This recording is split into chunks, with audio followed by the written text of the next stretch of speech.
someone's going to listen to this episode, ignore every safety warning, and try this stuff anyway. That's just reality.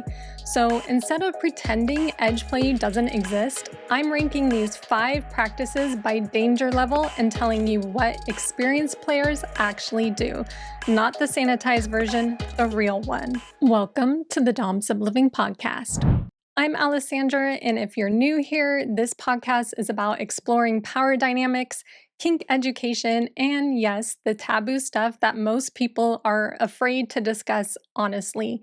And today we're going to talk about 5 Edgeplay ideas only experienced Kinksters try, but if you've ever wondered just how many other kinks are out there, I've got something for you. I put together a free checklist of over 50 different kinks, from the most popular to something you've probably never even heard of. You can grab it now at domsubliving.com/checklist, and that way you can start exploring. I'll put a link for it in the description too, because trust me, there are definitely a few on there that will surprise you. So go check it out at domsubliving.com/checklist. So what the heck is Edgeplay? Well, Edgeplay refers to BDSM activities that push beyond conventional safety guidelines. We're talking practices that involve significant physical or psychological risk, the kind of things that make even experienced kinksters kind of just pause and think, like, do I really want to do this? And stick around because I'm going to tell you about the one Edgeplay activity that experienced kinksters say is the most psychologically intense, and it might surprise you which one it is. Now here's where it gets interesting. So Edgeplay is completely subjective. What's Edgeplay for you might be just a Tuesday night for someone else. I remember talking to a rope rigger once who'd been doing intricate suspension bondage for years. It was totally routine for her, but when she tried consensual non-consent, she said it was the most terrifying boundary-pushing experience of her life. Now, because we're going to be talking about some hardcore stuff, I have to give a little disclaimer. Traditionally, the kink community operated under SSC, which is safe, sane, and consensual, but Edgeplay challenges that framework because some of these activities aren't exactly safe in the conventional sense. That's why many Edge players use RAC instead. It stands for Risk Aware Consensual Kink. So RAC acknowledges that you're doing something risky, but you're doing it with full knowledge and acceptance of those risks. Edgeplay is controversial even within the kink community. Some people see it as the ultimate expression of trust and power exchange, but others think it normalizes genuinely dangerous behavior. Which brings me to number 5, the one where I've personally seen the most injuries from people who thought they knew what they were doing. So again, I've ranked these by danger level. So number 5 is consensual non-consent and fear play. I'm ranking this as the lowest risk on this list, but that doesn't mean it's low risk. CNC is when participants agree to a scenario where one person maybe acts as if they're not consenting, or maybe it's not an act and they just don't like it or they don't want it in that moment, even though everything has been negotiated beforehand. So think physical coercion, forced fantasy role-playing, abduction scenarios, that kind of thing. So why is this number 5? Well, because the primary risk here is psychological, not physical. Because here's what makes CNC so complex. You're deliberately creating a situation that mimics trauma. And our brains, they don't always distinguish between pretend trauma and real trauma. A therapist who specializes in kink-aware counseling told me once that for some survivors of actual assault, consensual non-consent can be incredibly healing. It's about reclaiming agency and control. But for others, it can be re-traumatizing in ways they didn't expect. And here's the thing nobody talks about. it's not always the victim role that struggles. So even my dom struggled with this in the beginning, even though we're in a long-term dynamic. After we started doing it, he could barely sleep that night because his brain just kept telling him that what he'd done was like something horrible. But CNC isn't even the most psychologically complex one on this list. Like, wait until you hear what happens to people's brains during number two. But with CNC, the negotiation has to be absolutely bulletproof. You need extremely specific boundaries, not just like you can do whatever you want, um, because having no or stop might even be part of the scene. Some experienced kinksters in long term dynamics even, don't use safe words.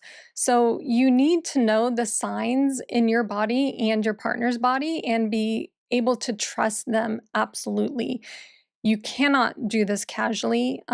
This is not, let's try something new and exciting on Saturday night to spice up our relationship.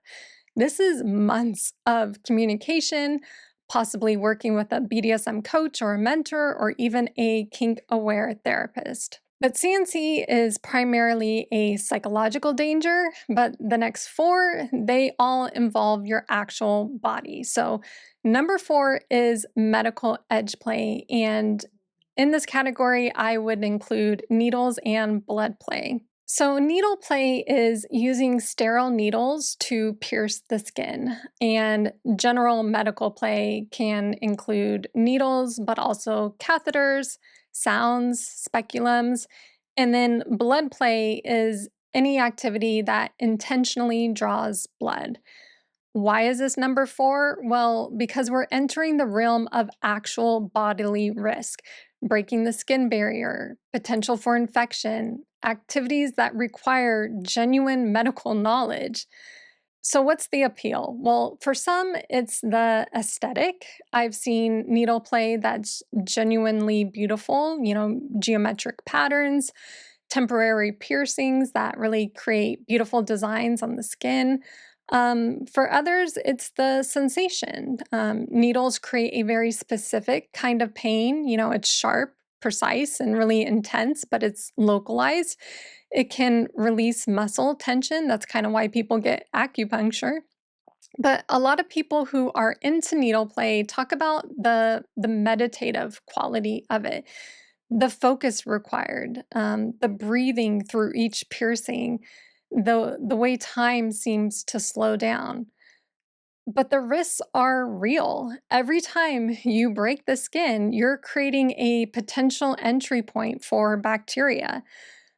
I know someone who did a needle scene at a play party. Everything seemed fine. Sterile needles, they followed protocol. But 3 days later, she had cellulitis, which is a bacterial skin infection, and she needed antibiotics. Then there's nerve damage, pierce the wrong spot, and you could cause temporary or even permanent nerve damage. But the scariest needle scene I ever witnessed was at a play party. They were experienced players, someone who'd been doing needle work for over a decade. They were creating a corset piercing on someone's back.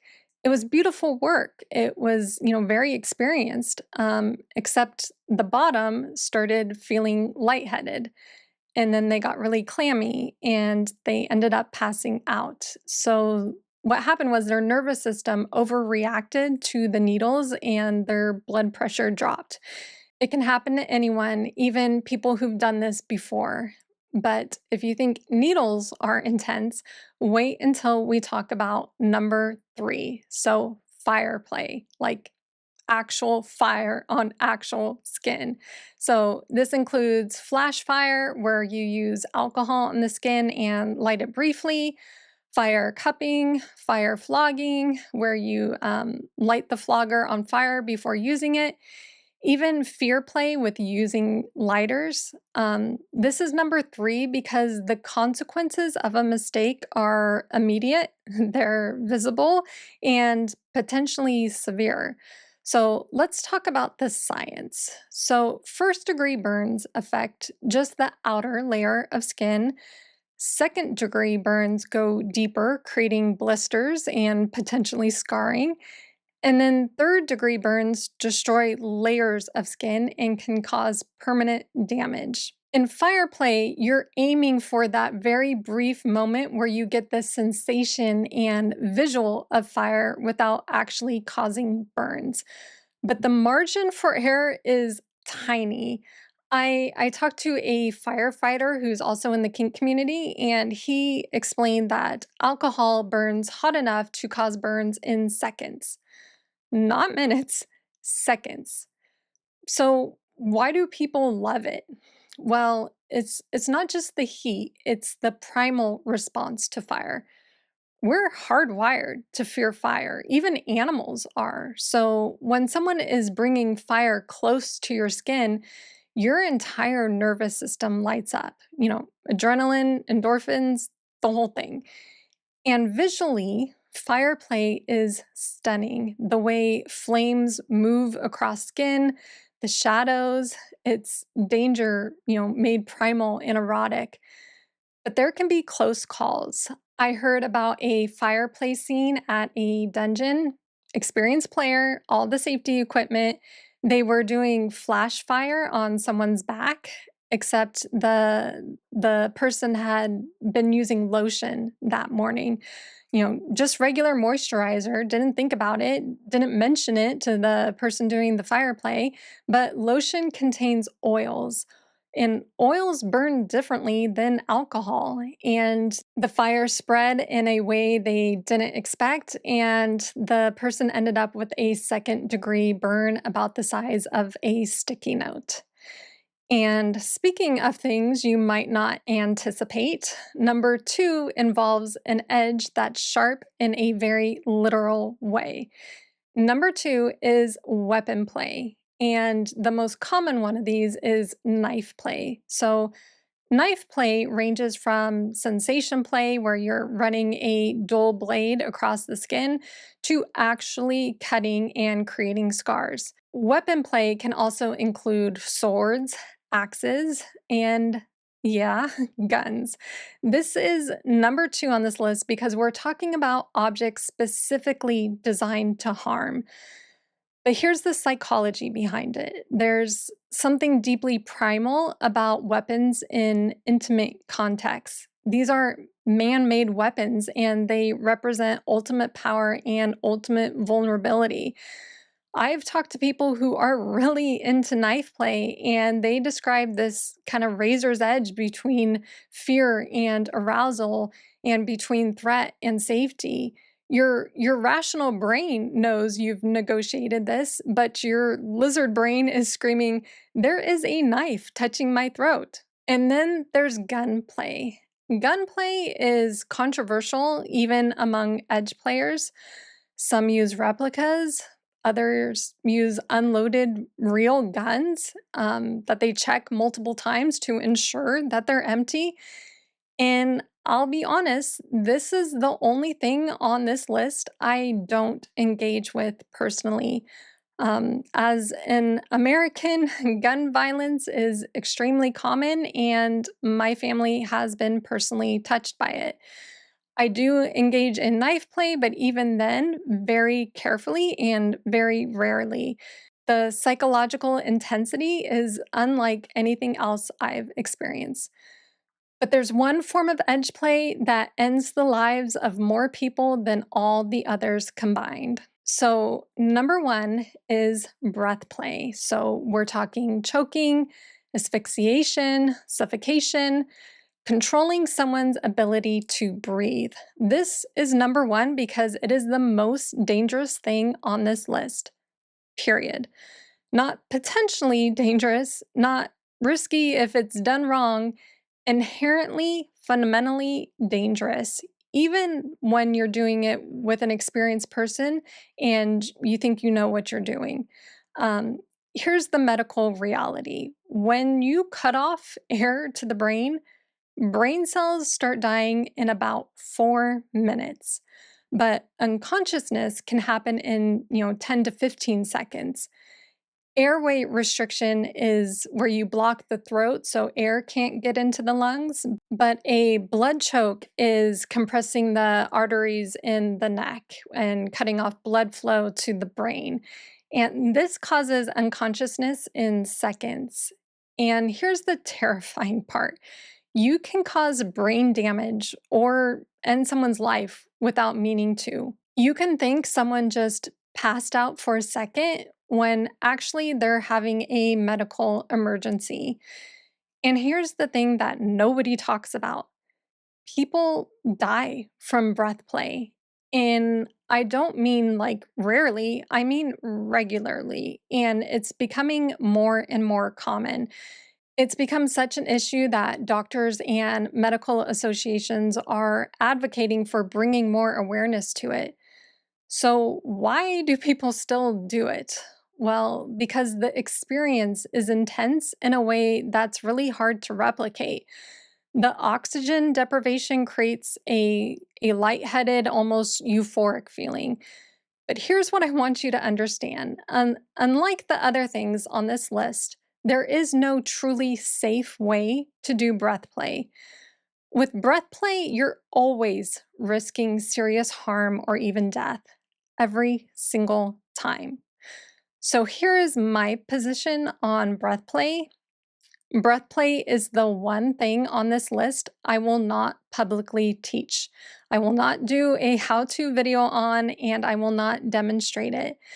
The risk and liability is, in my opinion, not worth it.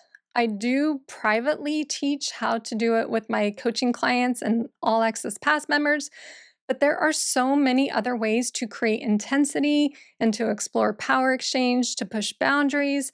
So, there's a ton of other things that I can publicly educate on. But remember, edge play isn't about being extreme for the sake of being extreme. It's not about bragging rights. Edge play at its core is about exploring the edges of human experience. It's about trust taken to its limits.